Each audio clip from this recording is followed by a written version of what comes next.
enggak. Ketika sistem melihat bahwa berdasarkan profil yang lama, pasien yang lama, ternyata pasien X ini sakit jantung ya, maka dia akan diklasifikasikan sebagai pasien yang terkena penyakit jantung. Nah, itu cara bekerja machine learning. Dia bisa mempelajari data.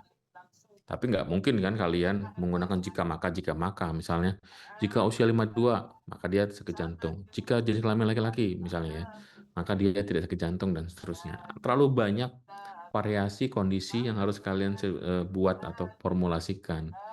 Maka dengan machine learning, nanti machine learning sudah bisa menyimpulkan sendiri dari data yang banyak itu dengan algoritma machine learning,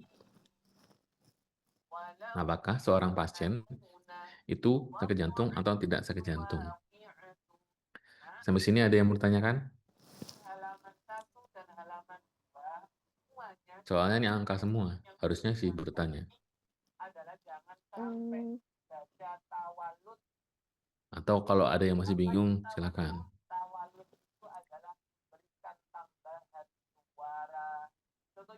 Nggak ada suara ini. Dina, Om Ratus, Naisha, Kidung, ada yang mau tanyakan nggak? Belum ada, Pak. Belum ada, oke. Soalnya saya tidak melihat wujud kalian ya. Saya percaya aja lah, kalian memperhatikan. Oke, ini terkait penyakit jantung. Nah, itu cara kerja dari machine learning ya. Oke, kita lanjut aja. Nah, kalau secara definisi ini ya, jadi kalau kalian melihat teknologi seperti ChatGPT, kemudian Gemini ya, itu adalah atau output ya, atau luaran dari produk machine learning atau AI, karena machine learning ini salah satu cabang dari AI. Kalau di ChatGPT kalian langsung pakai, kalau ini kalian membangun ChatGPT itu disebut dengan LLM atau Large Language Model. Saya ambil ini dulu lah. Ya, coba di sini ada papan tulis nggak ya? Oh, nggak ada. Jadi ChatGPT itu disebut sebagai LLM ya, atau Large Language Model, model bahasa besar, di mana kalian bisa berkomunikasi dengan ChatGPT dan sejenisnya itu seperti bahasa manusia. Nah, kalian akan buat itu, tetapi dengan keterbatasan ya, artinya nggak sebesar itu proyeknya, hanya untuk menangani tugas-tugas spesifik seperti misalnya tadi deteksi penyakit jantung dan seterusnya ya.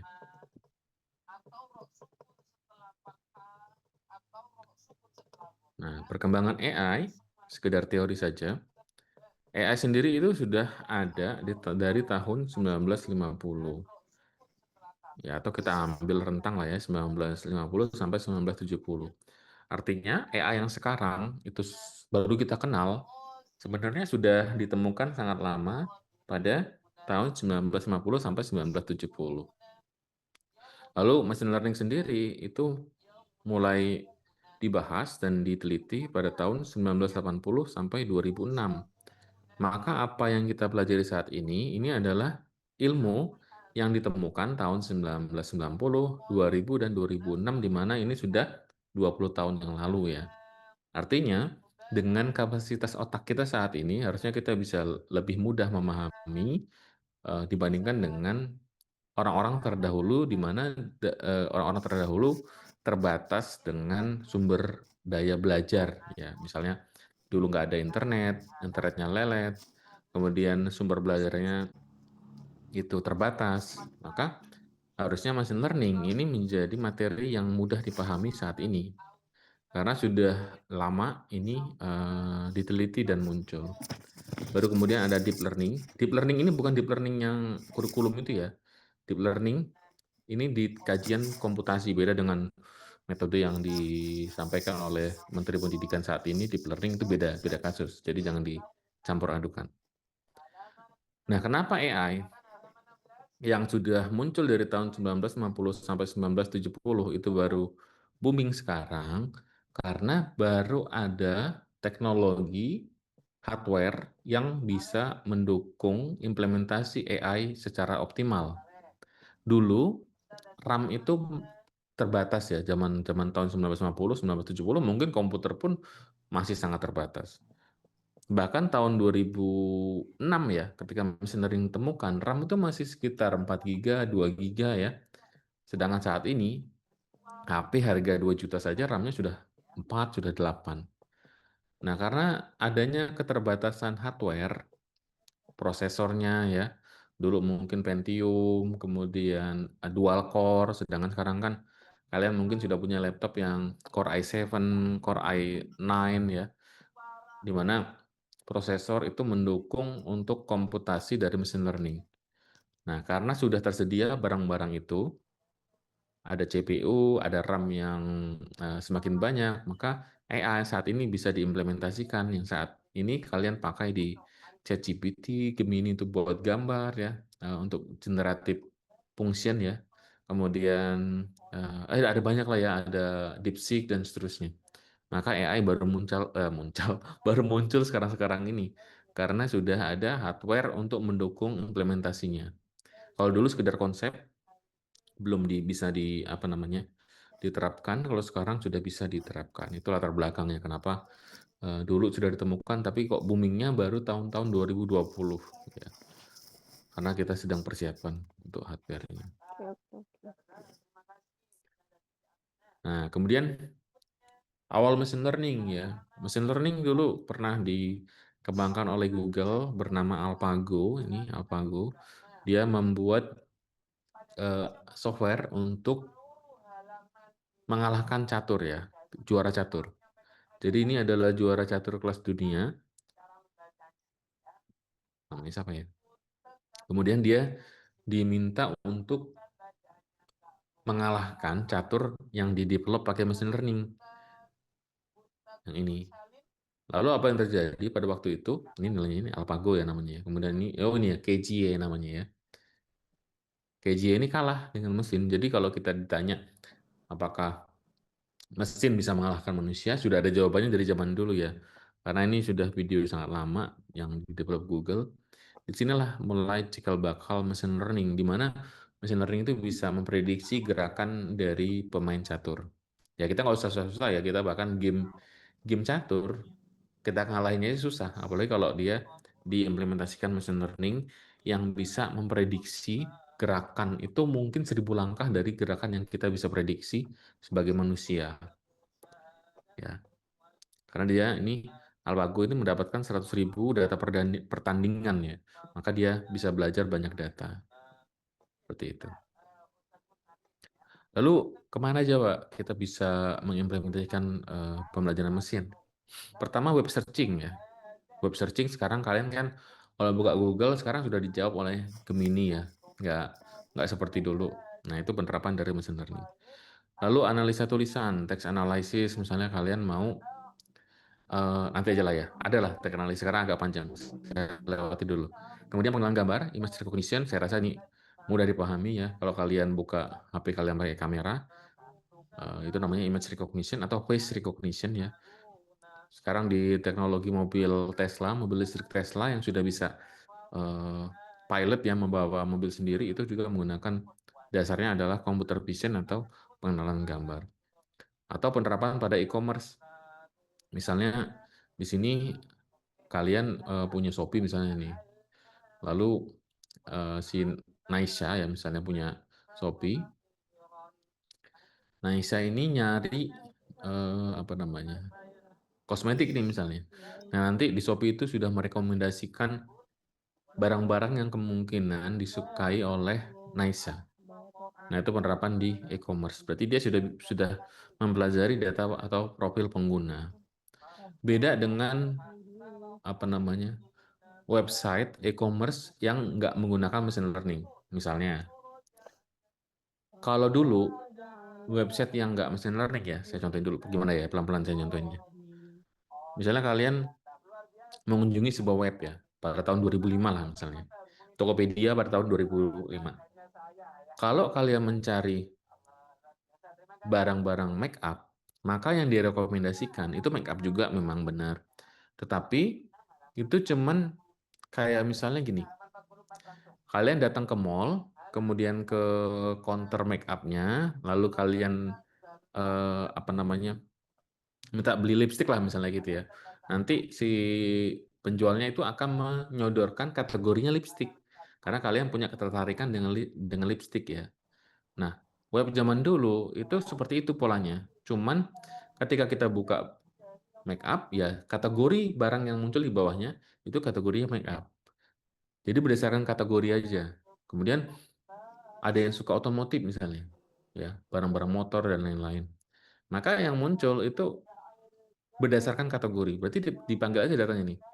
Ini si A suka ngelihat barang otomotif. Coba ambil semua data dengan kategori otomotif. Muncullah di bawahnya dengan label barang-barang yang Anda sukai atau barang-barang yang mungkin Anda sukai. Jadi berdasarkan kategori itu e-commerce tahun 2005 atau 2000-an lah ya, mudahnya gitu. Tapi kalau sekarang itu nggak seperti itu. Sekarang Bapak misalnya membeli perangkat untuk mancing misalnya ya, perangkat untuk mancing apapun itulah ya. Rekomendasinya itu tidak selalu tentang perangkat mancing. Bisa jadi yang direkomendasikan adalah kopi, adalah rokok, dan barang-barang lain yang mungkin berelasi dengan orang yang suka dengan mancing. Kalau zaman dulu, apabila saya membuka atau lagi baca-baca alat pancing ya, mau beli alat pancing, di bawahnya itu semua alat pancing, umpannya dan seterusnya. Tapi kalau sekarang enggak, dia merekomendasikan rokok, merekomendasikan kopi dan seterusnya. Kenapa seperti itu? Karena machine learning itu bisa mempelajari profil pengguna. Misalnya gini, berdasarkan data yang dianalisis oleh machine learning, kebanyakan orang yang suka mancing itu suka minum kopi, suka ngerokok. Nah, kalau zaman dulu itu nggak diterapkan seperti itu. Dengan machine learning itu sangat memungkinkan sehingga rekomendasinya itu bisa sangat tepat. Ya, itu salah satu penerapannya di e-commerce. Kalau yang sebelumnya cuma ngambil kategori aja. Kemudian penerapan pada bidang keuangan. Misalnya siapa ya? Saya lihat dulu di sini namanya. Nah, Alpina lah misalnya ya. Si Alpina ini mau minjem ke bank. Kalau manual, maka nanti dilihat nih, si Alpina akan ditanya penghasilannya berapa, kerjaannya apa, dan seterusnya. Itu sebelum ada mesin learning. Kalau sekarang, si Alpina tinggal ngisi aja formulir, sudah ada rekomendasinya, kecuali kalau di bank-bank aneh-aneh ya. Kalau di bank-bank besar, misalnya si Alpina datang, Pak saya mau minjam 100 juta. Ibu silakan isi formulir. Nanti pertanyaannya misalnya nama, penghasilan, kemudian apakah memiliki kendaraan atau enggak, kemudian jumlah anak berapa, lalu pernah minjam atau enggak, dan seterusnya. Nanti sudah direkomendasikan apakah layak diberi pinjaman atau enggak. Itu sudah menggunakan machine learning. Jadi kalau misalnya Alpina di situ ngisi anak 3, itu jadi variabel ya. Variabel untuk menentukan apakah Alpina layak diberi pinjaman atau enggak. Kemudian punya mobil di situ. Nah, nanti mesin learning itu akan mempelajari data. Dulu ada nggak orang atau nasabah yang minjem uang, anaknya 3, punya mobil? Kalau ada, coba disimpulkan dari data dulu, macet nggak dia bayarnya? Kalau zaman dulu, atau data nasabah yang lama, itu menunjukkan bahwa ada nasabah punya anak 3 dan punya mobil, dia macet, maka si Alpina nggak akan direkomendasikan untuk mendapatkan pinjaman. Nah, cara kerjanya seperti itu ya. Karena machine learning bisa mempelajari data dan menyimpulkan nanti. Robotik sekarang sudah banyak dan ekstraksi informasi. Ini lebih lanjut ya, ada spam detection, face recognition, pengenalan wajah ya, rekomendasi produk, dan seterusnya lah. Ada banyak. Jadi kalian bisa, dari MK ini nanti bisa lebih kreatif lagi dalam membuat aplikasi. Kalau kemarin kan ya kalian sebagian yang saya lihat kayak kalkulator, media pembelajaran, kuis ya, dan seterusnya lah ya. Nah, nanti kalian bisa mengimplementasikan machine learning ya. Misalnya, oh saya mau buat deteksi kelulusan mahasiswa, kemudian deteksi wajah, itu sangat memungkinkan sekali karena machine learning ini bukan makanan anak IT. Machine learning ini dipelajari oleh mahasiswa statistik, mahasiswa matematika.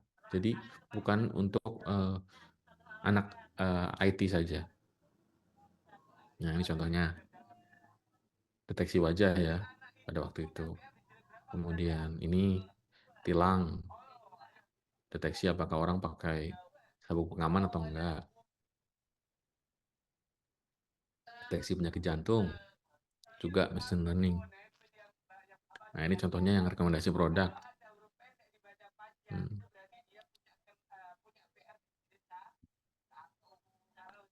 Text analysis, ini yang tadi saya skip ya. Analisis sentimen, misalnya kalian bekerja sebagai data scientist, kemudian bos kalian minta untuk, atau umku aja lah. Coba tolong bantu saya, jangan kidding.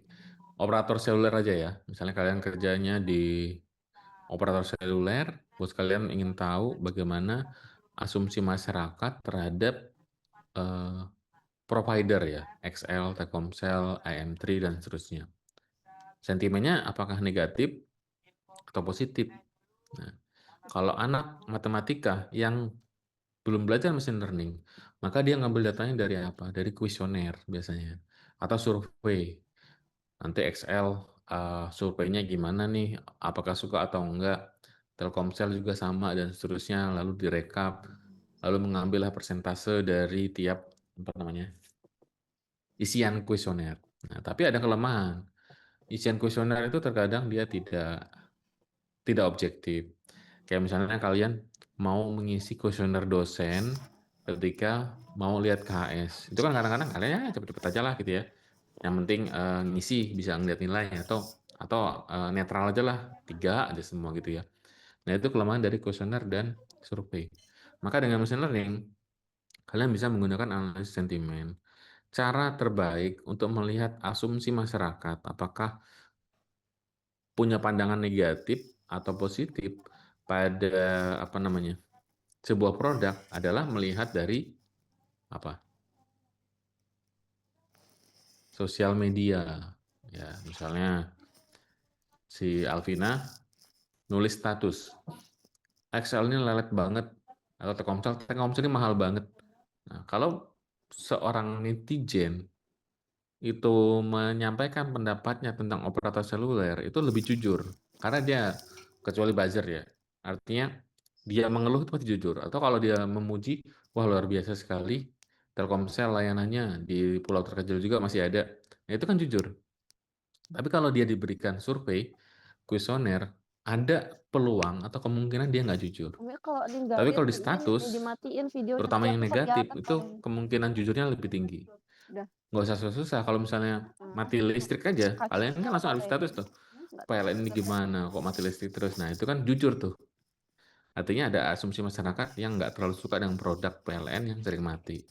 Nah, dengan machine learning, kalian bisa mengambil data, misalnya dari X ya, atau Twitter, dari komentar YouTube, dan seterusnya, untuk melihat asumsi dari masyarakat apakah negatif atau positif. Misalnya, ada pemilihan bupati, kalian diminta nih, kira-kira suka apa enggak dengan saya nih, calon A, calon B.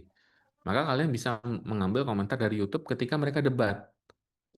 Nah, itu bisa lihat nih, sampelnya berapa, 1.000 yang komentar, 1.000 orang, artinya 1.000 pengguna ya, yang komentar, kemudian komentarnya ada banyak. Nah, itu kalian bisa dengan machine learning menyimpulkan dari 1.000 itu dominasinya mana yang lebih disukai, positif atau negatif pada calon yang mencalonkan diri.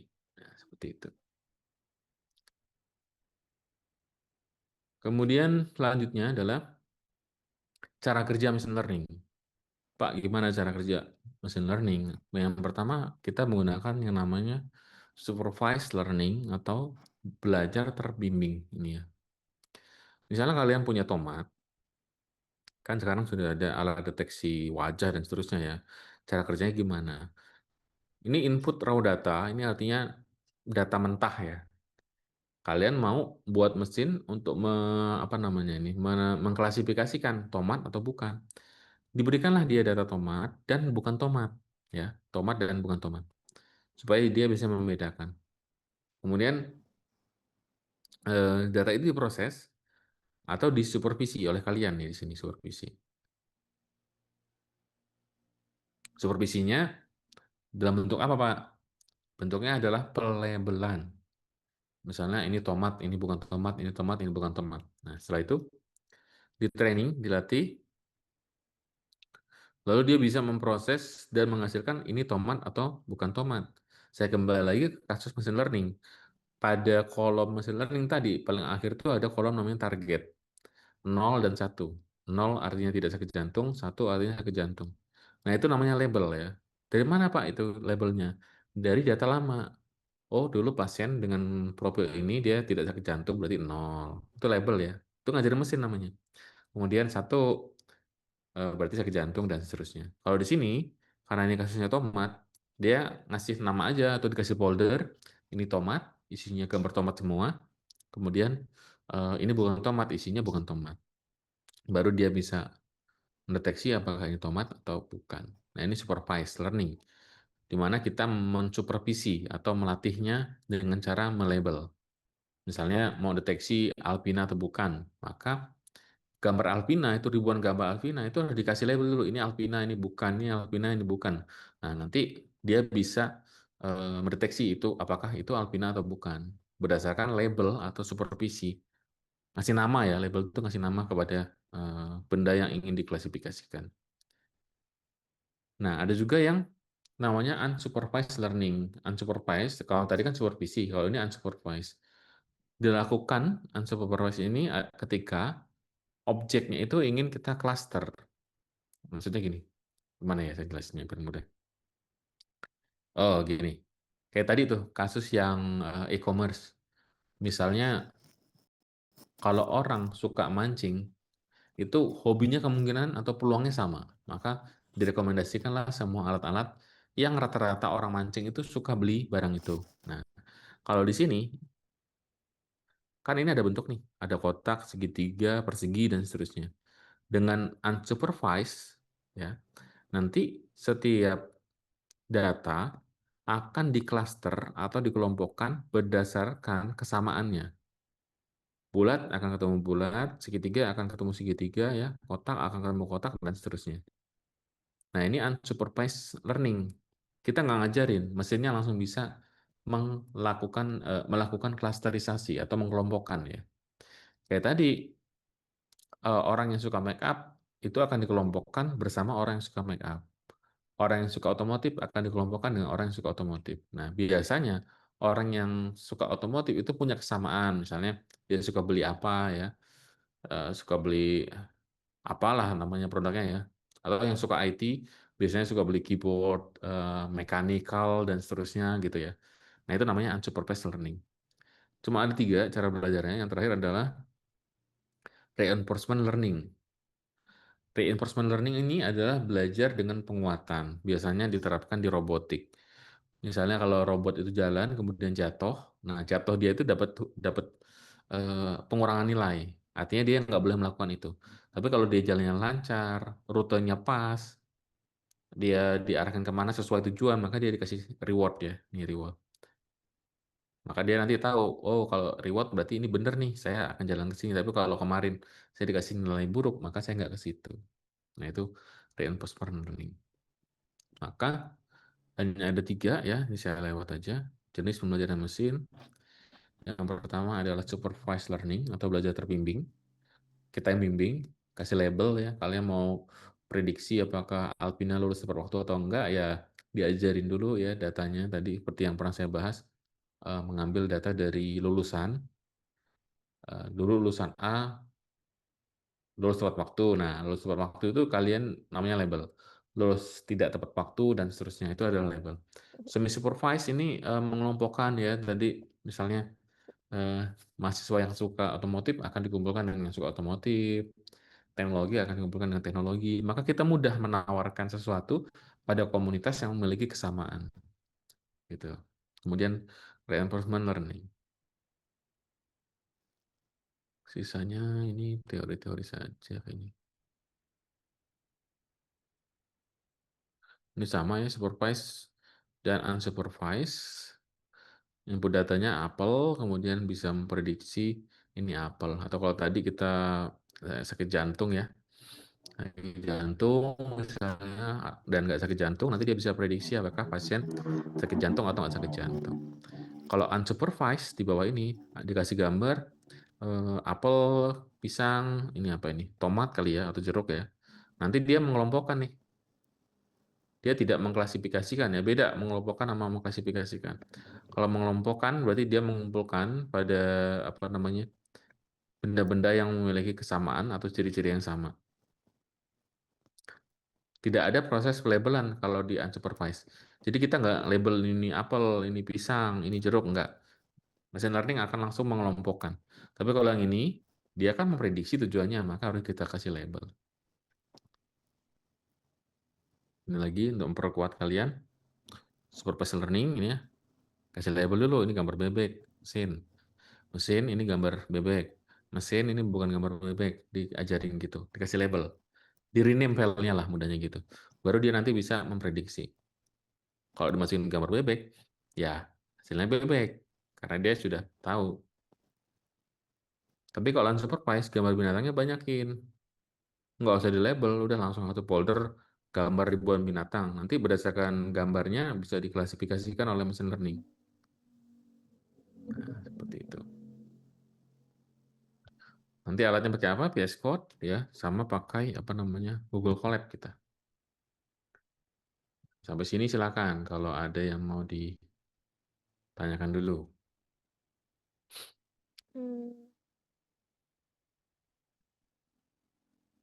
Oke, silakan kalau ada yang mau ditanyakan.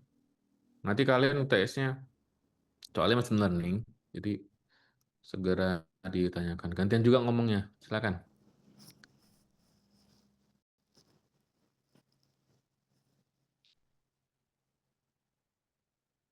Ini siapa aja nih? Dina, Ajija, ayo.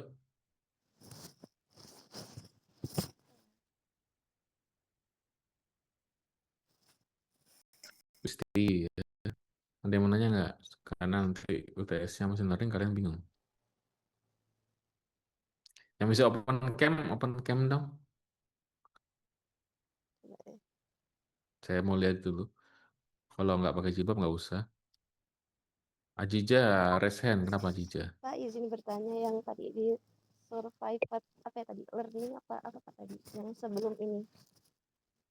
Supervised learning. Iya itu kan dia bisa membaca itu kalau itu bebek gitu kan. Kan kita masukin dulu yang bukan bebeknya. Ada tadi kelinci sama hewan. Gimana? Suaranya agak kecil banget ya Ajija. Jadi kan tadi kan hewannya tuh yang terbaca kan bebek gitu ya. Kita masukin datanya. Kan selain bebek itu kita kasih nama bukan bebek gitu. Nah kalau misalkan hewannya nih ada 10 tapi kita cuman di situ naruh gambarnya yang bukan bebeknya itu 4. Nah jadi hewan lainnya itu nggak kita kasih tahu kalau ini bukan bebek, nanti dia tetap bisa baca nggak Pak kalau itu bukan bebek gitu. Oke, bagus sekali Ajija. Jadi yang disampaikan Ajija ini namanya imbalance dataset atau dataset yang nggak seimbang. Misalnya gini, kalau kalian tadi data punya sakit jantung nih ya, pakai data orang yang sakit jantung. Ada 1000 data, saya pakai contoh yang sakit jantung aja ya. Ada 1000 data, kemudian kalian tuh dapatnya datanya 800 orang, datanya itu sakit jantung. 200 orang itu tidak sakit jantung. Dominasinya sakit jantung ya, saya ulangi lagi. Kalian punya 1000 data pasien, 800 data pasien yang kalian punya itu rata-rata orang sakit jantung. 200-nya itu tidak sakit jantung. Berarti kan nggak seimbang nih. Dampaknya apa? Maka nanti mesin kalian akan dominan memprediksi orang sakit jantung. Itu namanya imbalance data set.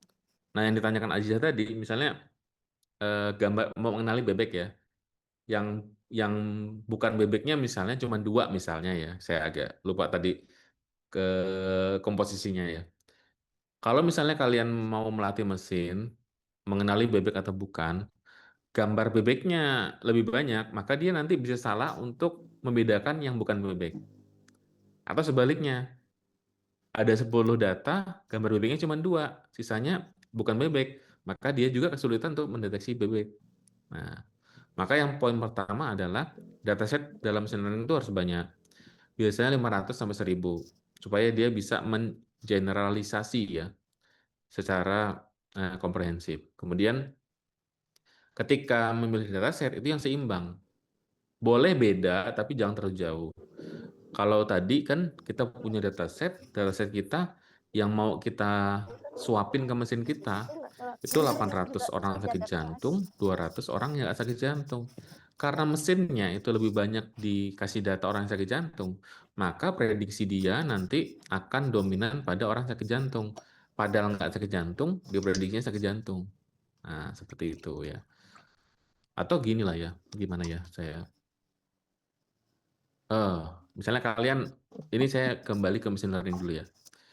Kalian misalnya ingin ujian, UAS lah misalnya. Nah, di UAS itu, kalian kan sebelum UAS itu perlu mempelajari materi tuh, untuk bisa menjawab ya. Nah, materi atau komposisi materinya juga harus seimbang, sehingga kalian bisa menjawab sesuai dengan indikator-indikator yang mau diukur dalam UAS gitu. Makanya kalau kalian salah belajar materi, yang akan bisa menjawab UAS-nya. Sama dengan pola seperti itu ya di machine learning. Saya agak kesulitan milih cara penjelasan ya, karena khawatirnya kan kalian kan dari matematika ya, jadi saya kadang-kadang harus mencari kasus-kasus yang sederhana. Tapi kalau ada yang masih kurang dipahami, silahkan dikonfirmasi aja sebelum kita sedikit lanjut lagi untuk memperkuat pemahaman. Ada lagi silakan.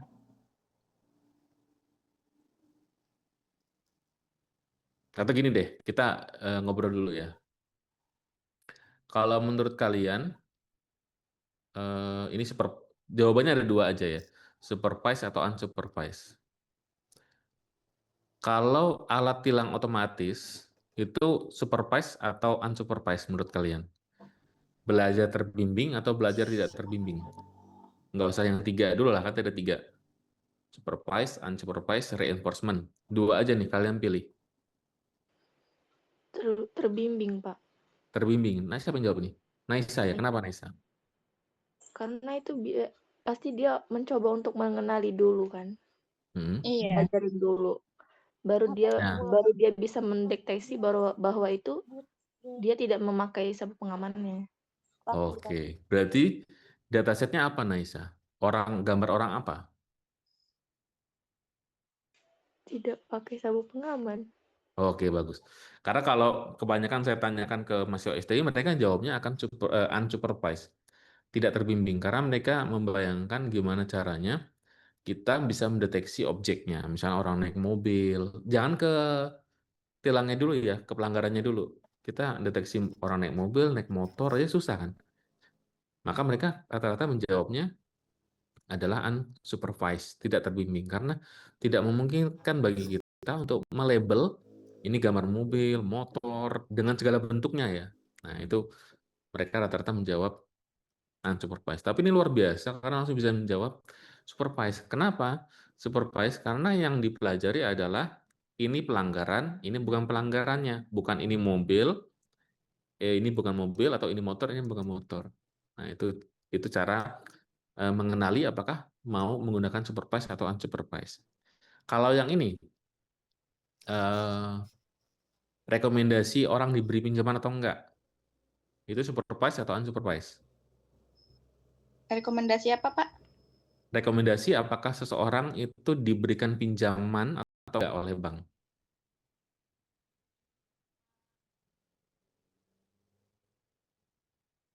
Kayak tadi misalnya si Ajijah ke bank mau minjem uang. Kalau sekarang kan, kalau dulu mungkin ya, kalau sekarang nggak lagi. Manual, lihat tuh ini gajinya segini, anaknya 3, dan seterusnya. Nah itu kalau kalian mau mengembangkan mesinnya, supervised atau unsupervised?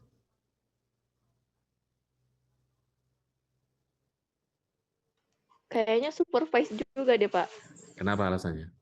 Karena biasanya kan mungkin dari mereka mengajarkan untuk mesin learning kalau memang yang mau minjem ini datanya agak merah, jadi bisa jadi ditolak pinjamannya. Oke, bagus sekali. Seperti itu ya. Kalau kalian salah menentukan cara belajar mesin, maka salahlah mesin itu selamanya. Mudahnya gini, jawaban Aisyah tadi itu ya. Kalau kita pengen membedakan supervised atau unsupervised, dilihat dari tujuannya. Kalau tujuannya adalah untuk mengklasifikasikan, nah klasifikasi itu apa? Diberi pinjaman atau nggak diberi pinjaman, maka itu supervise. Kan ada yang mau dipilih nih, ada keputusan yang mau diambil ya, antara diberi pinjaman atau nggak diberi pinjaman, maka namanya supervise. Diajarinya gimana? Berarti nasabah, data nasabah lampau, 1000 nasabah, itu di label. Ini dulu, apa namanya, diberi pinjaman, ini nggak diberi pinjaman, dan seterusnya, itu di label. Ketika melabel itu namanya supervisi atau kita ngajarin mesinnya. Jadi benar sekali. Nah, sekarang kalau rekomendasi barang, kayak tadi misalnya Naisa suka barang-barang alat memasak nih, direkomendasikannya ya yang disukai oleh kemungkinan banyak orang yang memiliki hobi yang sama dengan Naisa yang suka masak misalnya. Supervise atau unsupervised?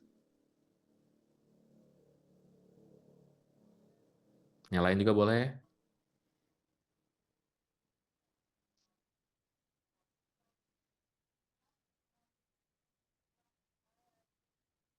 Nah, ini mulai agak bingung ya. Nur Fadila coba. Ike. Beberapa video yang saya lihat bagus ya. Nur Fadila, Ike yang saya ingat ya. Banyak banget yang saya koreksi. Ada pendapat?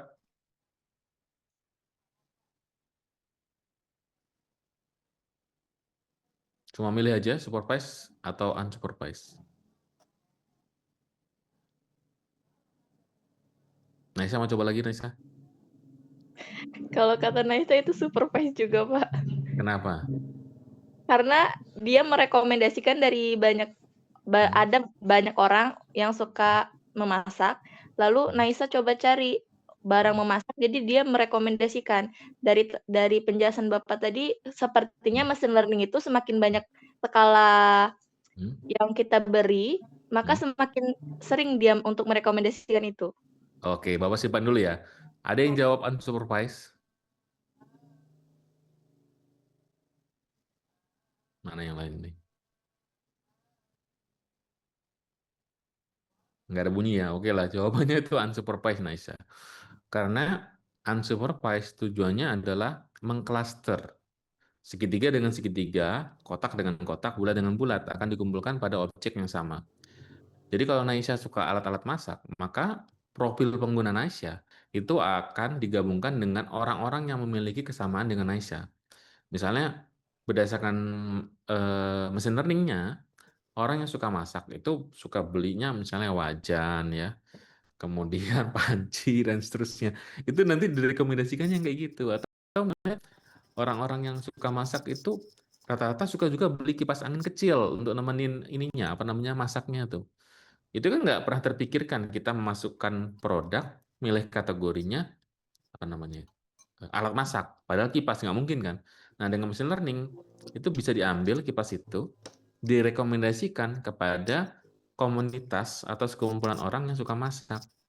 Jadi dia menggunakan unsupervised atau tidak ada pelabelan. Karena tidak mungkin juga, Naisa, kita punya 1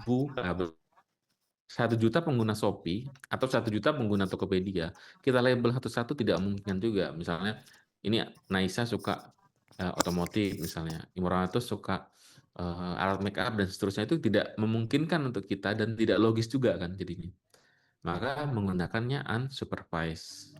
Gitu. Berarti itu tergantung kategori ya, Pak? Dari pihak, misalnya dari Shopee-nya ada tokonya kategori memasak, jadi itu di kategori itu ada panci segala Tidak. macam. Kalau kategori itu dijadikan data, iya. Tetapi tidak lagi query-nya atau menampilkan datanya itu tidak lagi berdasarkan kategori. Contohnya tadi, kalau misalnya saya suka beli alat mancing ya, harusnya kalau berdasarkan kategori, maka semua yang muncul di dalam FYP saya itu harusnya alat-alat mancing, umpan ya, kemudian apa namanya itu ya, alat mancingnya dan seterusnya. Tapi bisa aja merekomendasikannya itu adalah kopi dan rokok misalnya. Di mana kopi dan rokok itu bukan kategori alat mancing. Nah, machine learning bisa berpikir sejauh itu. Karena berdasarkan data lampau, kebanyakan orang yang suka mancing itu beli juga rokok dan kopi. Nah, itu cara kerja dari machine learning menggunakan unsupervised. Seperti itu. Ada lagi yang mau ditanyakan? Kalau nanti kalian dapat UTS, saya berikan sebuah kasus, kemudian salah memilih cara belajar, maka salah juga machine learning-nya pasti. Contoh lain lagi, ini aja. Saya mau prediksi apakah Ajijah lulus tepat waktu atau enggak, seperti yang kemarin. Itu supervised atau unsupervised?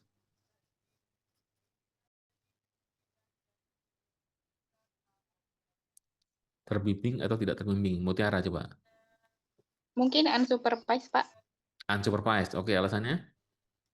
Karena kategori kan cepat lulus atau tidak. Enggak kebalik, Mutiara? Bentar. Kalau supervised, ya benar. Saya ngambil dari kategorinya aja ya. Kalau kategori itu namanya supervised. Ya. Jadi kategori lulus dan nggak lulus.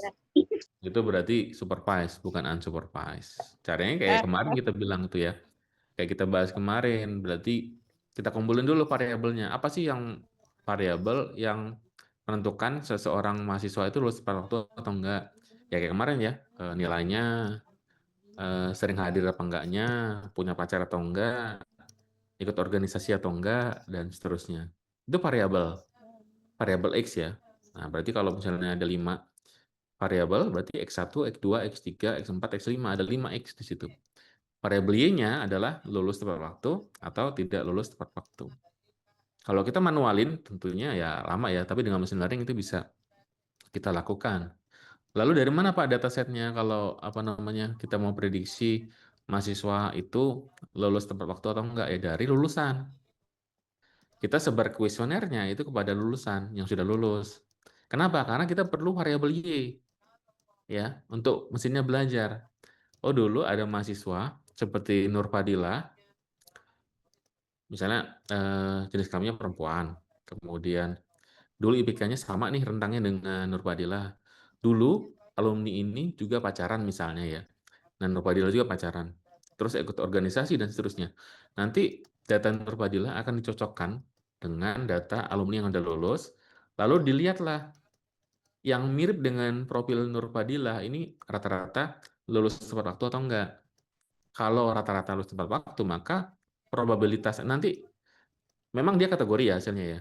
Lulus tepat waktu dan lulus tidak tepat waktu. Tapi nanti ada probabilitasnya juga ada angkanya. Berapa kemungkinan dia lulus tepat waktu, berapa kemungkinan dia tidak lulus tepat waktu. Itu menggunakan supervise. Kenapa B lulus tidak tepat waktu dan seterusnya. Yang digunakan apa? Data lampau untuk memprediksi masa depan. Masa depan siapa? Nur Fadila. Si Nur Fadila ini lulus tepat waktu atau lulus terlambat. Seperti itu. Ada lagi? Oke, kita putar video dulu ya sebentar. Saya khawatir nanti hari Jumat itu kan saya sering dijadwalkan SEMHAS, jadi saya khawatir kita ketinggalan materi.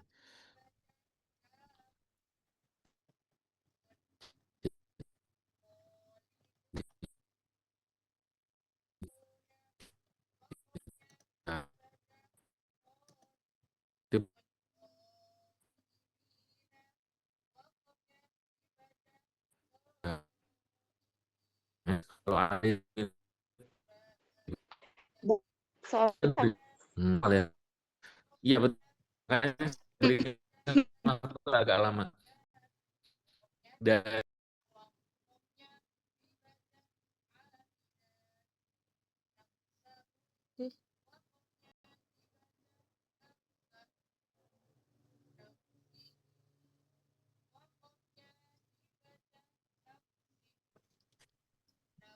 kamera saya matikan saja supaya koneksinya aman. Ya. Sebelum nanti kalian berkecimpung dan berperang dengan yang namanya machine learning ya. Karena sampai pertemuan 13 kalau nggak salah ya, kita masih membahas tentang machine learning. Ada beberapa istilah yang harus kalian kenali dan ini 7 istilah yang nggak akan berubah dan akan selalu berhubungan dengan kalian dalam kaitannya dengan machine learning ya. Yang pertama itu dataset, nanti saya jelaskan satu persatu. Feature atau fitur ya, instance, label, data training, testing, dan model. Ada 7 istilah. Yang pertama adalah dataset. Kalau saya menyebut dataset, berarti itu sekumpulan data. Nah, bentuknya seperti apa, Pak? Seperti ini, Excel ya. Ini secara apanya ya namanya? Secara mudahnya lah Excel. Tetapi nanti ketika kalian pakai Google Colab, biasanya formatnya adalah CSV ya. CSV itu spirited value atau nilai-nilai yang dipisahkan dengan koma. Ya mudahnya Excel lah gitu ya. Itu dataset. Kalau biasa kan kita menyebutnya data. Dataset ini sekumpulan data. Bentuknya ya seperti ini.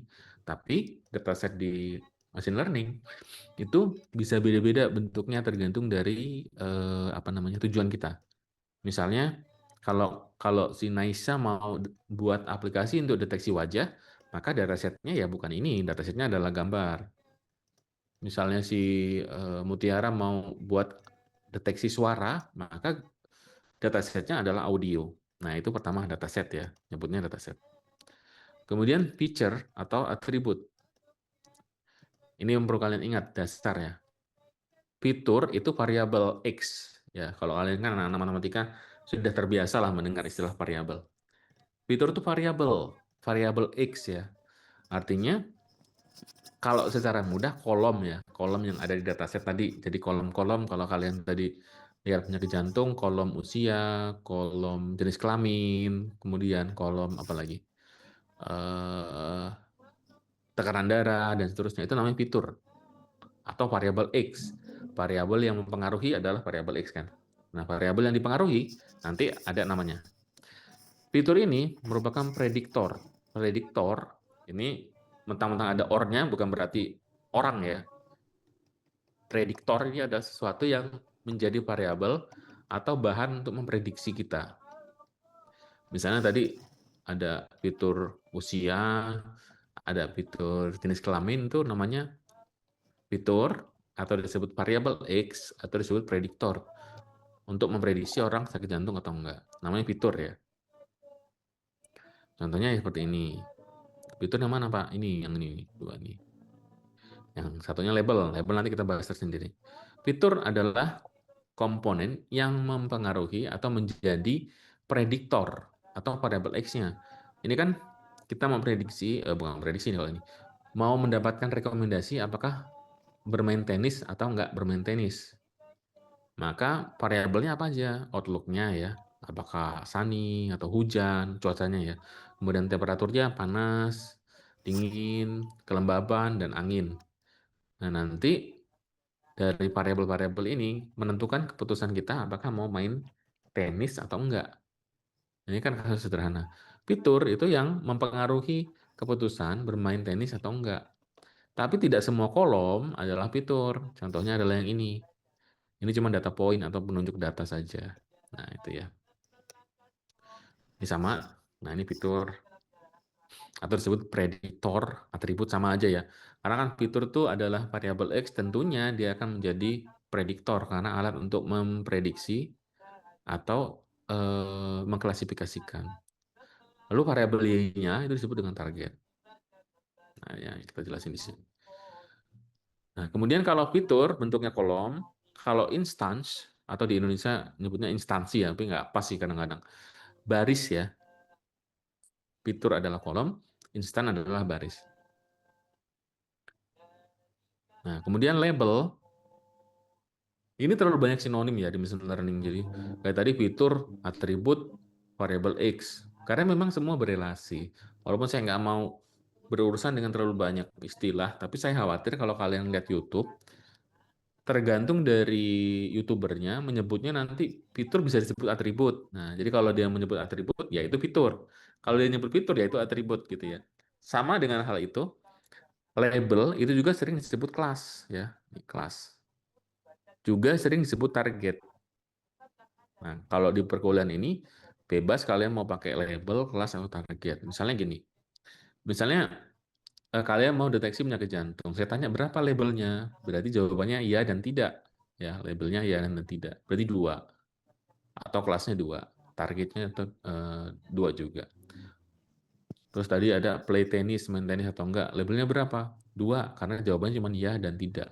Ada nggak yang 3, Pak? Ada. Misalnya kita mau mendeteksi apakah atau mengklasifikasikan apakah seorang bupati itu asumsinya positif, negatif, atau netral.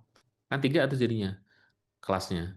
Apakah masyarakat itu responnya positif, negatif, atau netral. Di samping itu ada banyak lah ya, yang kita nanti lebih dalamin lagi. Nah, ini namanya target. Atau label. Sakit jantung, nggak sakit jantung itu label. Ya, label. Kita labelin. Kalau saya sih lebih suka yang label ya. Istilahnya label. Lebih mudah dipahami. Kemudian, data training dan testing. Data, ada 1000 data.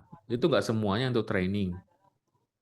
Misalkan kalian dapat 1000 soal, 1000 soal yang harus kalian pelajari. Jangan kalian 1000 soalnya itu kalian jadikan untuk training. 200-nya itu harus kalian gunakan untuk testing. Meskipun di dalamnya sudah ada kunci jawaban ya. Misalnya kayak gini. Kalian dikasih 1000 soal, kalian harus bagi tuh. Mana yang kalian pakai untuk belajar, mana yang untuk uji. Yang kalian pakai untuk belajar sebanyak 800 soal, harus kalian lihat soalnya dan jawabannya. Supaya kalian tahu, oh kalau soal pertanyaannya ini, jawabannya ini. Kalau pertanyaannya ini, jawabannya ini. Itu sebanyak 800 soal. Nah, untuk menguji apakah 800 soal yang sudah kalian pelajari itu sudah benar-benar kalian resapi, maka kalian perlu nih soal yang tidak ada kunci jawabannya. Atau kalian sembunyikan kunci jawabannya. Nah, 200 soal itulah yang kalian pakai untuk menguji pemahaman kalian setelah mempelajari 800 soal yang sebelumnya. Sama dengan pola itu, mesin learning juga sama. Ketika dikasih 1000 data atau 1000 baris ya, maka tidak semua 1000 baris itu dijadikan bahan untuk training. Dia akan sisakan untuk testing, untuk menguji. Kembali lagi ke contoh yang tadi, kalian dapat 1000 soal, matematika, semua sebenarnya sudah ada kunci jawaban ya. Kunci jawaban itu namanya label. Ya. 800 soal, kalian baca pertanyaan dan jawabannya, sehingga kalian tahu apa itu pertanyaannya dan jawabannya gimana. 200 soal, walaupun kalian ada kunci jawabannya, tapi tidak kalian lihat gitu ya. Maka kalian kerjakanlah 200 soal, setelah selesai, baru kalian buka kunci jawabannya. Benar nggak? Nomor 1, nomor 2, dan seterusnya sampai ke nomor 200 ya, karena kan 200 soal yang untuk pengujian. Ketika kalian berhasil menjawab 200 secara benar, itu artinya akurasi dari kalian itu nilainya 1. Artinya sempurna 100% ya. Tapi kalau misalnya kalian hanya berhasil menjawab benar 100-nya, artinya 50%, maka kemampuan kalian dalam mengklasifikasikan jawaban berdasarkan data yang kalian sudah pelajari, 800 data, itu cuma 0,5. Paham ya? Nah, sama juga dengan machine learning. Ketika dia dikasih datanya 1000 pasien, tidak 1000 pasien itu langsung untuk training. 800-nya akan dia gunakan untuk training, lalu 200-nya dia akan prediksi satu-satu nih. Pasien nomor 1 prediksinya apa? Kata model kita, mesin learning kita, sakit jantung. Lalu kita prediksinya gimana, Pak? Untuk tahu mesin kita ini benar nggak jawab bahwa pasien 1 ini sakit jantung. Nah, karena kita kan sudah punya kunci jawaban tuh. Kita ceklah di kunci jawabannya. Oh iya benar Pak. Di kunci jawaban memang pasien ini sakit jantung. Maka dia dapatlah akurasi 0,1 misalnya. Lalu ketika mesin learning berhasil mendeteksi 200 pasien dengan benar, maka akurasinya adalah 1 atau 100%. Maka kalian tuh ngelatih harus punya akurasinya atau mesinnya tuh punya akurasinya minimal 0,9 sehingga jawabannya itu bisa reliable dan valid. Jangan kalian ngajarin mesin, tapi akurasinya itu nanti bisa diukur ya. Itu nanti ada codingnya. Cuma 0,5 misalnya. Maka kemungkinan dia benar itu cuma 50%. Ngerti ya? Jadi kalian dapat 1000 soal, saya ulang lagi lah biar lebih paham. Semua itu sudah ada kunci jawabannya. Tapi yang kalian pelajari itu cuma 800. 200-nya kalian gunakan untuk menguji pemahaman kalian dari 800 soal itu. Walaupun sudah ada kunci jawabannya ya, tapi kalian nggak lihat nih. Kerjain dulu 1-200. Setelah 1-200 selesai, baru kalian buka lah kunci jawaban. Jawaban yang kalian kerjakan tanpa melihat kunci. Setelah selesai, baru kalian lihat kunci, dihitunglah. Semakin besar nilai yang kalian dapat, maka semakin handal kalian untuk memprediksi. Nah, sama dengan machine learning seperti itu ya. Maka ada tahapan namanya data training, data testing. Komposisinya biasanya 70-30. 70 untuk training, 30 untuk testing, atau 80-20, atau 90-10, atau 85-15, atau 75-25. Bebas, yang penting kalian punya rasionalitas. Misalnya gini, Pak, kalau dari data saya, ketika saya menggunakan 800 sebagai training, lalu 200 sebagai testing, akurasinya rendah, Pak. Tapi ketika saya tingkatkan, data untuk trainingnya 90%, kemudian data untuk testingnya 10, dia bisa meningkat akurasinya. Maka ya gunakan pola 90-10. Tapi jangan juga terlalu sedikit ya, misalnya 95-5 jangan, karena nanti akurasinya tidak representatif. Artinya jangan-jangan dia jawab benar itu karena kebetulan gitu ya. Sama seperti kalian yang mungkin jawabnya itu ya karena kebetulan jawab itu dan kebetulan benar gitu ya. Maka perlu yang namanya pengujian. Nah, ini ada 1000 data, jangan semua untuk training, jangan semua untuk latihan, harus untuk iya untuk latihan ya, harus untuk menguji juga. Nah, prosesnya gimana Pak machine learning? Pertama ngumpulin data, kayak tadi data pasien penyakit jantung, kita pre-processing, kemudian milih modelnya, ngelatih modelnya, kemudian tes modelnya, lalu dioptimalisasi supaya akurasinya meningkat, lalu bisa memprediksi. Nah, ini kayak gini. Ada 5 kalau nggak salah ya. Ya 5 betul. Ntar saya kesini dulu. Langkah umum pembelajaran mesin. Pertama ngambil datanya. Kedua membersihkan datasetnya. Ketiga membagi dataset, menghasilkan model, lalu prediksi. Jadi ada 5 aja. Nah kita lakukan ini satu persatu. Nah dari sini pertama kita akan ngumpulin data. Nah, ngumpulin datanya. Untuk UTS ini kalian nggak perlu ngumpulin data dari awal ya. Kalian nanti saya ajarin cara untuk ngambil data yang sudah jadi. Nah seperti ini. Kita ngumpulin datanya, kita lagi mau membuat aplikasi untuk merekomendasikan apakah si Naisa itu layak diberi pinjaman nggak di bank misalnya. Nah, ini namanya dataset ya. Sekarang kita ke membersihkan data. Menurut kalian mana yang bukan fitur? Fitur apa tadi Pak?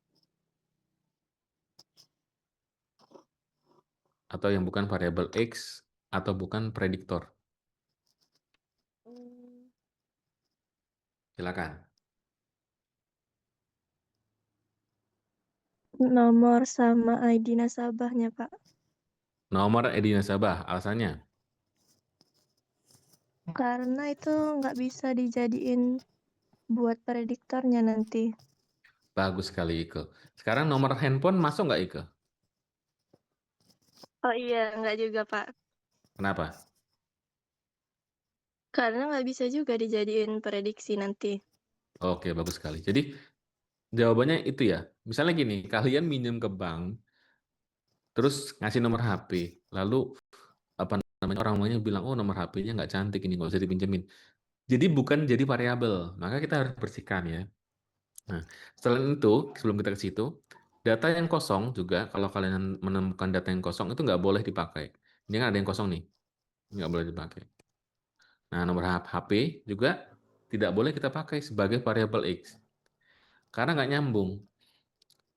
sama nomor HP-nya cantik, kemudian dikasih pinjaman, karena nomor HP-nya jelek, nggak dikasih pinjaman, kan nggak nyambung. Maka dia bukan prediktor atau bukan variabel X. Nah, di sini jawabannya siapa namanya Ike tadi itu benar juga, tapi ini saya anggap sebagai data point aja ya, maksudnya biar saya mudah jelasin aja. Tetapi memang benar ini nggak dipakai.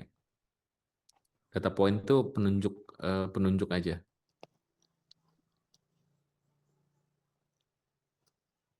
Setelah itu kita udah bersihin ya, kita udah download, ada bersihin, tinggal bagi data training dan testing. Nah, apa yang berubah sekarang?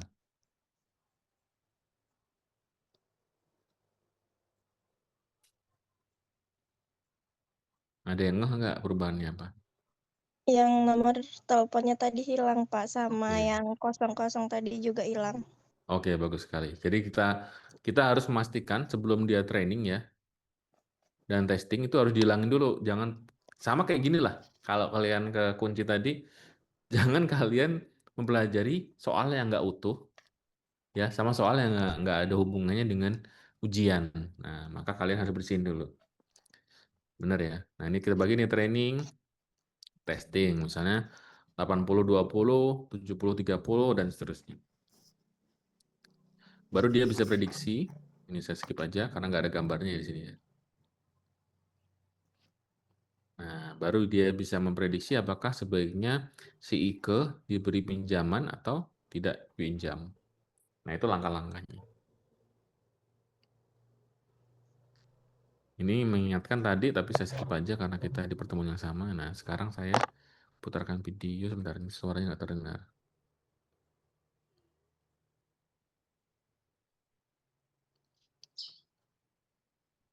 Saya putar dulu ya. Metode machine learning yang paling sering digunakan adalah supervised learning. Secara harfiah, belajar dengan supervisi. Seperti apakah supervised learning ini? Dulu pas kita masih kecil, kita mengenali nama-nama benda, bisa dari supervisi orang tua atau guru yang memberitahu nama-nama benda tersebut. Lalu, di lain waktu, saat kita melihat benda itu lagi, kita bisa mengenalinya. Dalam supervised learning, AI belajar dengan pasangan data dan supervisi dari kunci jawaban atau label.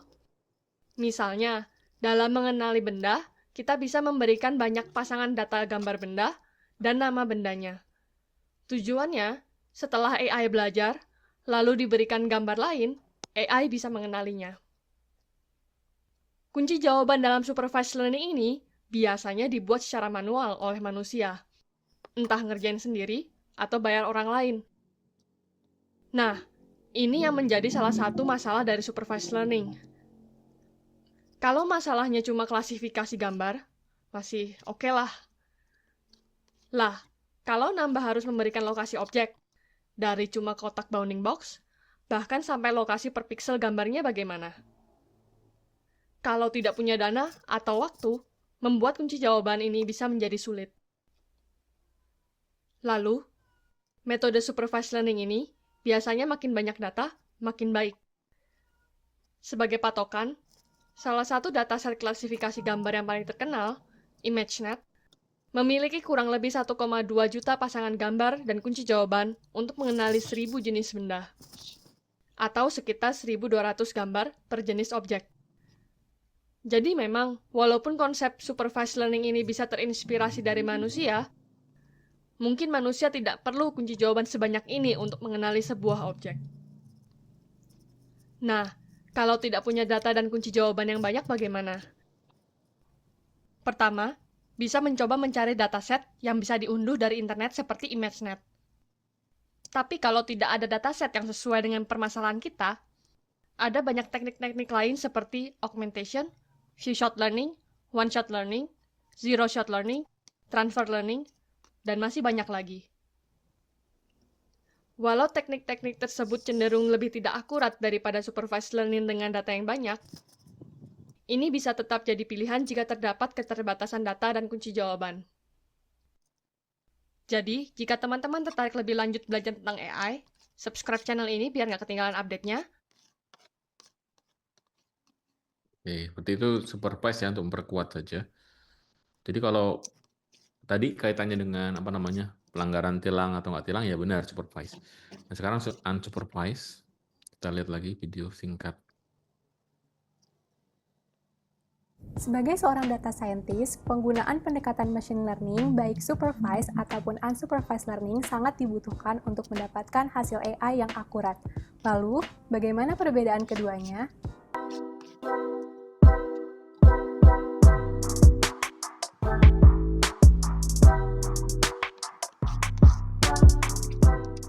Halo, saya Nisa, instruktur di Algoritma Academy. Pada pembahasan kali ini, saya akan mengulas mengenai perbedaan antara supervised dan unsupervised learning pada machine learning.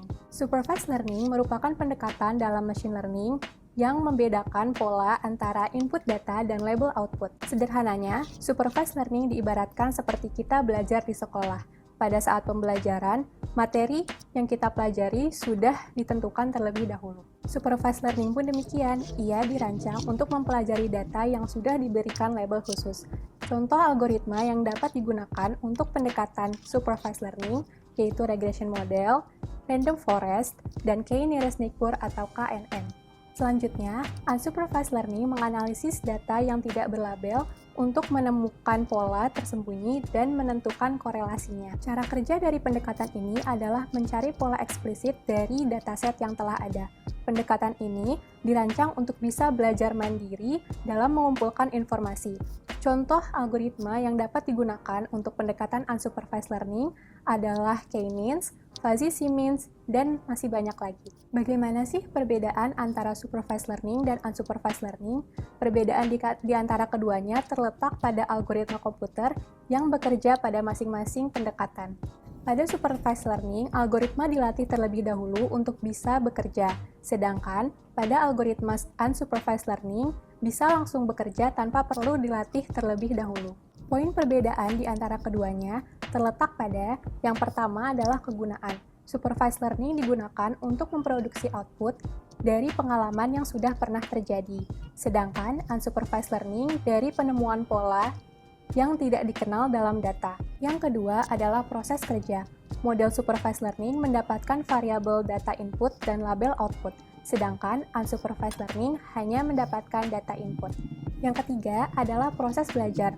Untuk model supervised learning, prosesnya dilakukan secara offline atau mempersiapkan materi belajar sebelum melihat data. Sedangkan unsupervised learning mempelajari data secara real time, yang artinya pada saat komputer melihat data, pada saat itu juga komputer belajar untuk mengenali data. Baik supervised maupun unsupervised learning adalah pendekatan yang digunakan oleh algoritma komputer untuk mengenali pola pada data.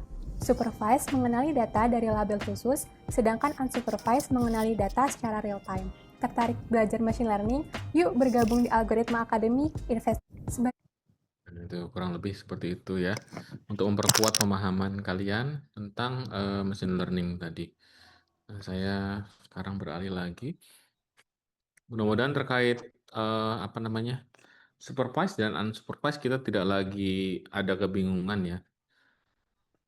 Nah, supaya kalian semakin kuat sekarang, tenang, ini bukan tugas. Saya ke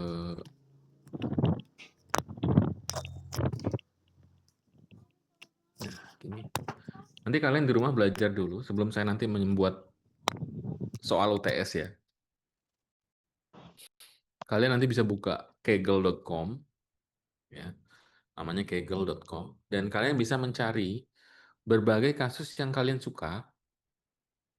Jadi kalian nanti nggak coding, kalian cukup merunning ulang coding yang yang kalian suka aja. Misalnya gini. Naisa misalnya mau deteksi ini ya, kanker misalnya. Atau yang lain aja lah, kok agak serem ya. Saya pernah lihat deteksi makanan Padang kayaknya, ini dia. Makanan aja gitu bahasnya ya. Misalnya Naisa itu, mana ini suaranya ada nggak sih? Suara Bapak terdengar nggak? Terdengar, Pak. Oh ya, oke.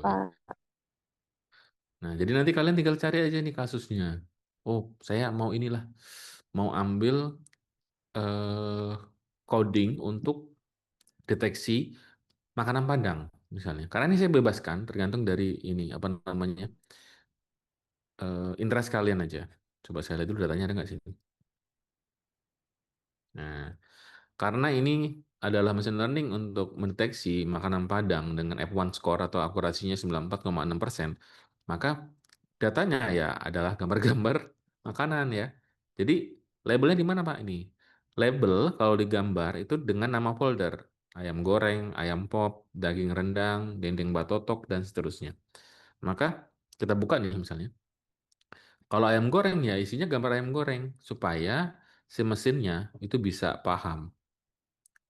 Oh ini ayam goreng. Karena kan ya mungkin kalau kalian sebagai wanita mudah lah ya memahami jenis-jenis makanan ya.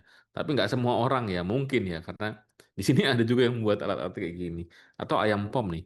Apa sih bedanya ayam goreng sama ayam pop? Maka sampai ada orang yang apa namanya membuat seperti ini. Nah gambar ayam pop kayak gini misalnya.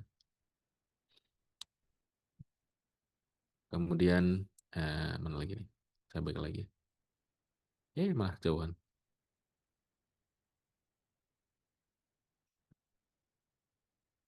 Ada gulai ikan, telur dadar, dan seterusnya lah. Isinya makanan semua lah ya. Di mana tiap folder ini lebih dari 100 datanya. Nah, kita lihatlah kodenya di sini. Ini datanya. Kodenya di mana Pak? Ini notebook namanya.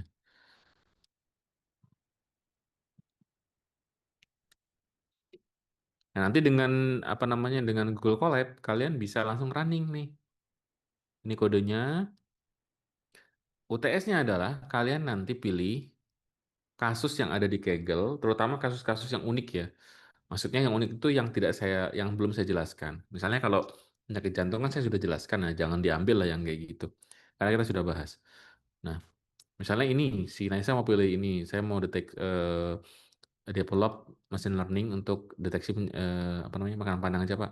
Maka pilih notebook ini. Sebelum kalian tahu caranya dulu, saya review codingnya ya.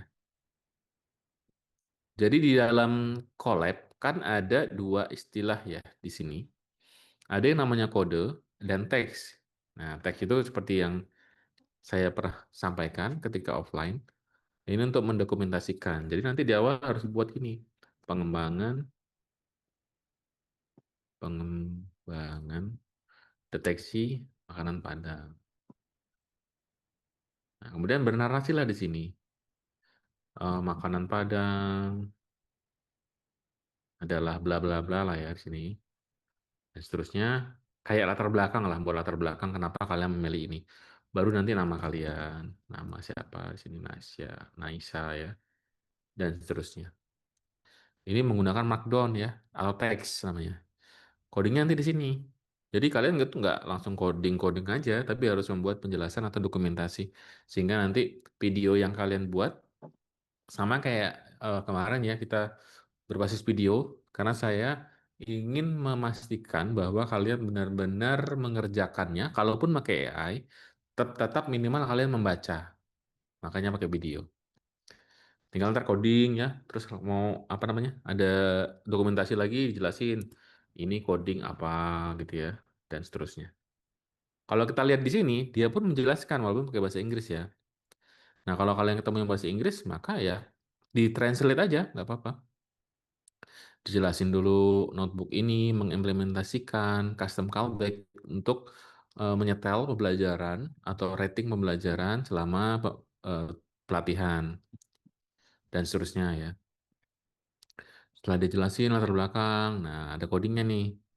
Dijelasin dulu codingnya, atasnya apa. Ini boleh tanya ya, jadi nggak masalah.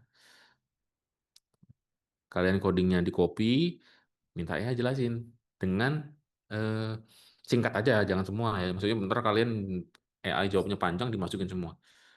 Nah, copy segala macam. Nah ini dia langsung mempelajari, kemudian kita lihat prediksi dia.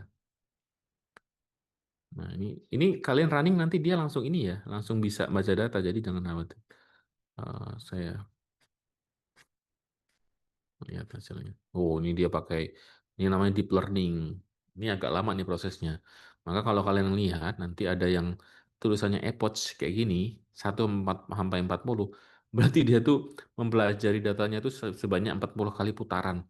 Di mana tiap putaran itu prosesnya nggak sebentar. Maka ya cari aja yang lebih singkat kalau kalian mau cepat. Cuma kalau mau bagus, maksudnya gini, Biasanya kan mesin learning tergantung input ya. Datanya kan gambar, wajar dia perlu waktu yang lama. Tapi kalau kalian punya ketertarikan dengan gambar, dengan video, ya nggak masalah. Walaupun lama, tunggu aja. Ini kan dia muter terus tuh, sampai 45. Ini belajarnya. Mesin belajarnya kayak gini. Kemudian nanti kita lihat ujungnya ya. Nah, membuat prediksi nih dia. Prediktor. Kemudian composition metric. Composition metric itu adalah metrik kebingungan. Tujuannya untuk melihat akurasi. Kita lihat akurasinya. Maka tadi saya bilang kan akurasinya gimana, presisinya gimana, dilihat dari sini nih. Kemampuan dia menebak ayam goreng itu tingkatnya 0,88. Artinya dia mampu menebak ayam goreng dengan probabilitas 0,8 atau mendekati 100% ya. Ayam pop gitu. Jadi kita bisa mengukur, dan ini kalian nggak perlu coding, tinggal menginterpretasi aja. Nah, udah kayak gini. Caranya gimana, Pak, supaya bisa langsung pakai? Ada 2 cara. Kalian kalau mau pakai kaggle.com langsung bisa, tinggal sign in. Saya sign in dulu ya, pakai akun Google kalian yang, nah kalau di UTS supaya nggak menghambat kalian, kalau mau ganti email pribadi boleh, tapi saya sarankan yang email kampus ya. Takutnya nanti, Pak, saya nggak bisa masuk, nah jadi terkendala kan. Nah, ini sudah, saya masuk. Oh, sebentar, saya salah akun. Ini saya banyak akun. Oke, mana ya? Ini kayaknya. Bukan. Kalau kebanyakan akun juga bingung saya. Oke.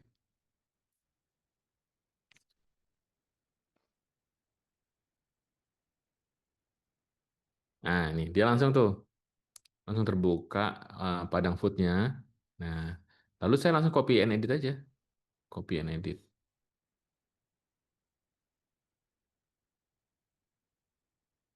Setelah itu tampilannya mirip dengan Google Colab. Nah, terus apa lagi Pak yang dilakuin? Yang ngedit aja. Misalnya kan ini Inggris nih, diubah jadi bahasa Indonesia.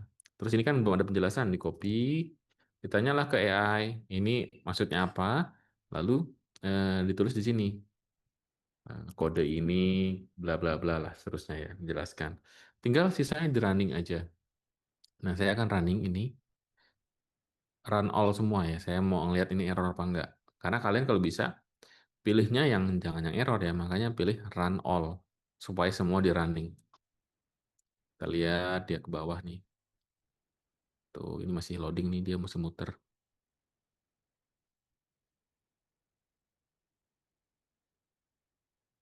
Mana datanya?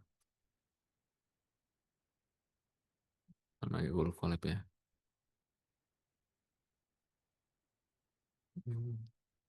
Nah, ini dia, ini saya langsung running ya semua. Sekarang lagi sampai sini nih, masih muter. Kalau dia selesai sampai akhir, nah itu berarti nggak ada masalah, kalian bisa pakai. Datasetnya di mana Pak? Kok nggak kelihatan Bapak ngupload dataset? Ini langsung kalau di Kaggle, datasetnya langsung ada di sini. Tuh. Jadi kita nggak perlu masukin dataset manual, langsung pakai aja. Yang kalian lakukan, ya tadi, pertama adalah mengubah bahasanya yang kurang jelas, kalian buat lebih jelas, lalu kalian jelaskanlah kode itu, baca boleh, direkam nanti, boleh membaca, sampai dia selesai. Seperti itu ya. Jadi dari proses membaca itulah kalian nanti bisa belajar secara mandiri ya. Nah, nih kan muncul tuh gambar-gambarnya tergantung codingnya.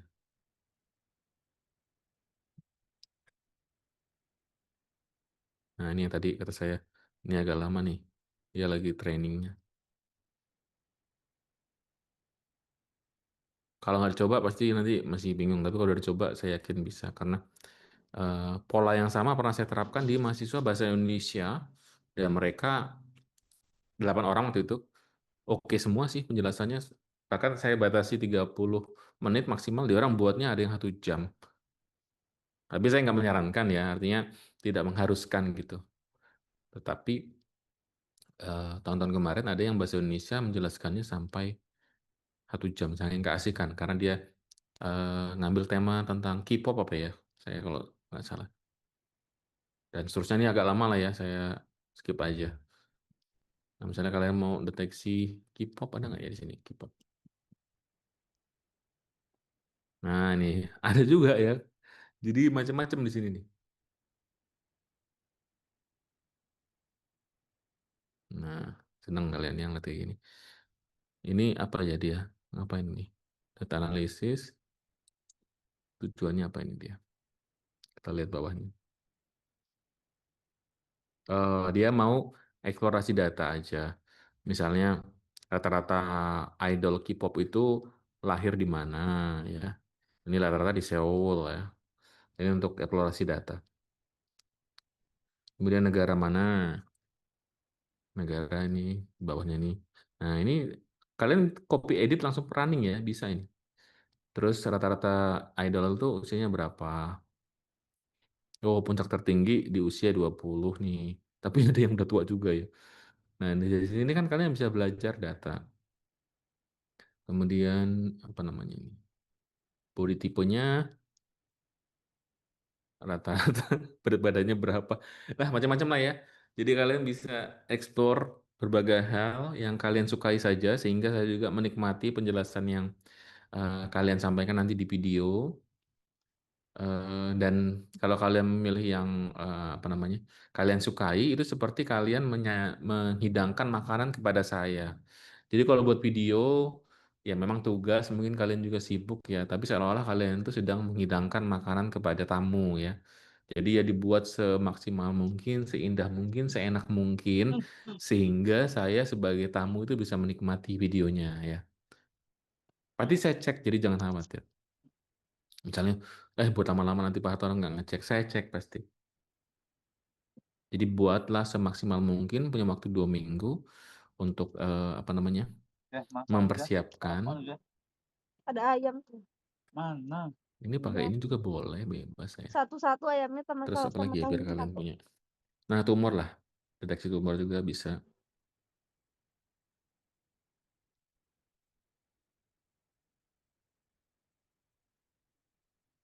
Nah, ini datasetnya juga sudah ada, penjelasannya sangat komprehensif. Kalau kalian mau pakai ini, tinggal apa namanya translate ya, pakai AI boleh. Dia jelasin nih autornya siapa, Mari Nadim dari sini. Dia jelasin tiap tahap juga ya, import libraries, sekilas tentang datasetnya. Sampai kita lihat lesanya. Ini gambarnya dari sini, gambar-gambar tumor. Kalau kalian pernah melihat ada yang deteksi jalan rusak di Lampung, itu menggunakan machine learning ya. Coba kita cari, dia ada nggak di sini, jalan rusak. Nah, deteksi kerusakan jalan.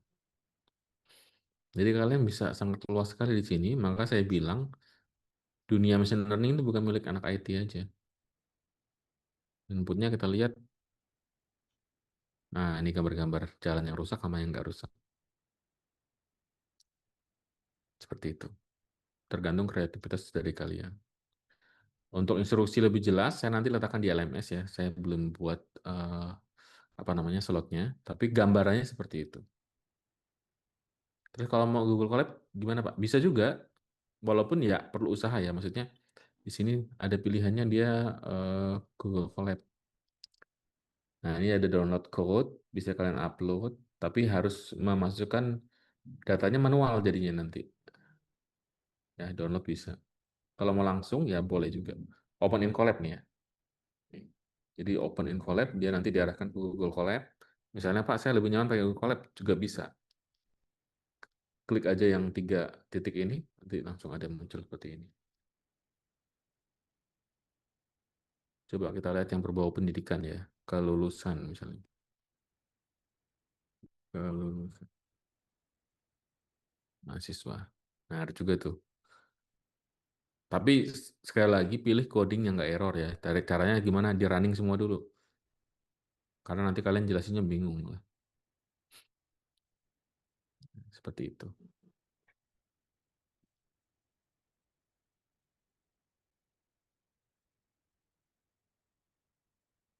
Seperti itu, ada yang mau ditanyakan, silakan. Tinggal 19 ini. Ada yang mau ditanyakan? Saya presensi dulu ya. Sambil saya presensi, boleh kalau mau memotong pertanyaan. Ini kan jadwalnya UTS, jadi saya pakai yang pertemuan ke berapa ya tadi ya? Saya lupa. Karena kita banyak libur, jadi saya mengisi presensi yang kemarin kita terlewat. Tanggal 1. Karena 8 ini masih jadwal UTS. Kita mundur dulu. Salah. Bentar. Ini MK yang berbeda.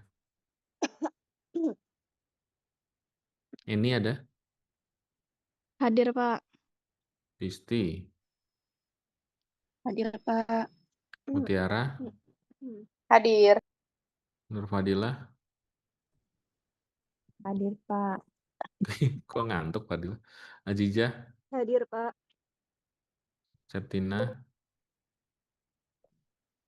Tadi hadir, Pak. Sinyalnya hilang Ya, jadi saya nggak keluar. hadir aja nggak apa-apa. Dina Paranita. Hadir, Pak. Ini jawaban hadir kalian mulai agak berat ya setelah ada informasi tugasnya. Alvina. Hadir, Pak. Oke, Meratus.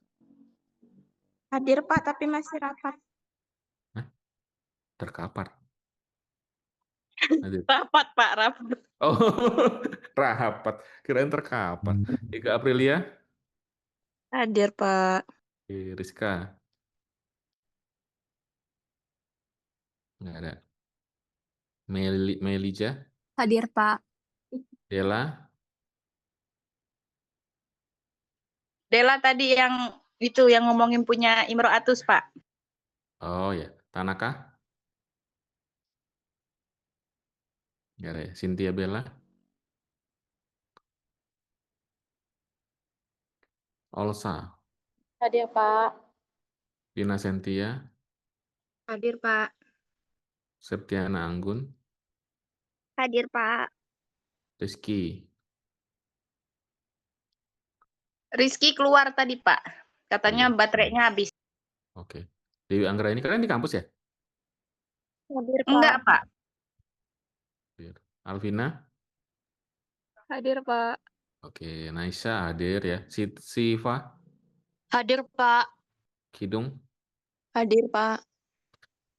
Oke, seperti itu ya. Lumayan juga ngajar daring harus ngomong terus soalnya.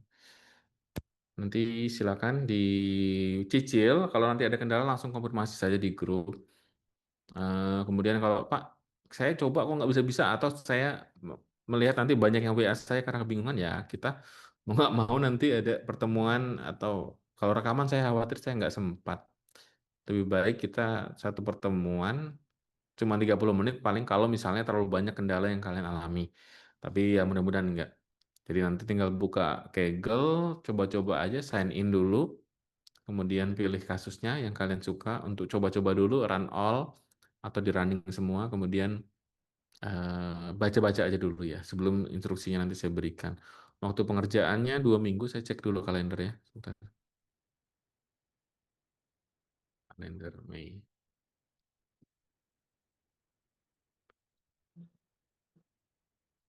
Oh ya, 14-15 kita libur. Sekarang tanggal 11 ya. Tanggal 19 ya. Hari Selasanya, karena kalian harus menilai pekerjaan kawan kalian. Jadi dari tanggal tanggal berapa sekarang nih? 9 ya sekarang. Nah, 9 sampai 19 kalian ngumpulin. Cukup lama juga ini ya. Nah, sisanya 19 sampai 21 kalian memeriksa pekerjaan kawan kalian. Dua-dua kita sudah ketemu secara luring. Seperti itu. Oke, saya rasa cukup ya. Terima kasih kehadirannya. Mohon maaf harus mengganggu akhir pekannya. Semoga lancar. Mohon maaf atas segala kekurangan. Saya akhiri. Wassalamualaikum warahmatullahi wabarakatuh.